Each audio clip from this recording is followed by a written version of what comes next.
Chances death. So it is very difficult in diagnosing the normally, लेकिन ज़्यादा जो आपकी डिफिकल्टी हो जाती है ना वो होती है कि when the sign of drowning are absent. ठीक है, जो टिपिकल साइंस है वो आपको नहीं मिल रहे और एटिपिकल ड्राउनिंग है, ड्राई ड्राउनिंग है, तो it is very difficult to establish the cause of the death as drowning. Injuries at the form body में प्रेजेंट है. अब वो इंजरीज एंटीमॉर्टम थी, उन इंजरीज किसी ने मार के वो किया है, अब वो इंजरीज की वजह से डेथ हुई है या ड्राउनिंग की वजह से डेथ हुई है, that is also very confusing situation और वहाँ पे भी आपको समझ नहीं आ रही होती. When the body is in the decomposed state, Pakistan में इतना frequently नहीं होता diatome test, otherwise only diatome test is the solution in that cases of decomposed body. ठीक है, so absence of the signs आपको कोई भी नहीं मिल रहे. पर्सन डाइज ऑफ द, यही जो हम बात कर रहे थे कि लेरिंजियल स्पैज्म हो गया, वेसोवेगल इनहिबिशन हो गई, ये वो कंडीशंस हैं जहाँ आपको typical signs and symptoms of drowning नहीं मिलते and the conditions are very very difficult in that conditions. ठीक है, other injuries if you see, ये इतनी कोई इंपॉर्टेंट नहीं है.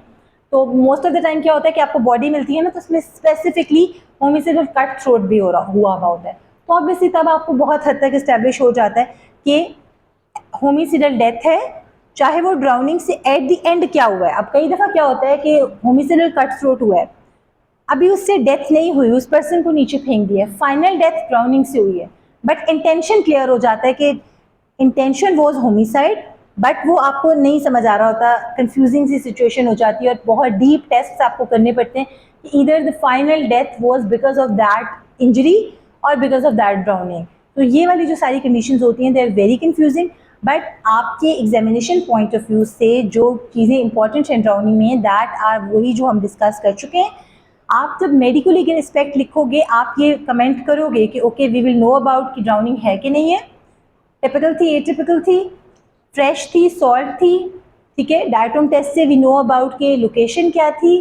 ठीक है, time since death to some extent आप पता कर सकते हो बट नॉर्मली नहीं.